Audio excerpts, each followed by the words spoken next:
All right, what Flask-Commands is not is it's not something that's going to make a super pretty website. I will eventually come out with a package that will help you with that.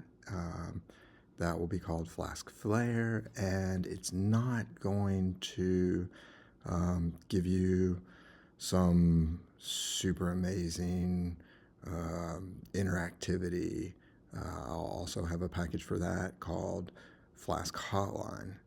It's purely just the data structures and integrating all the files that you'll need to present your data on the page.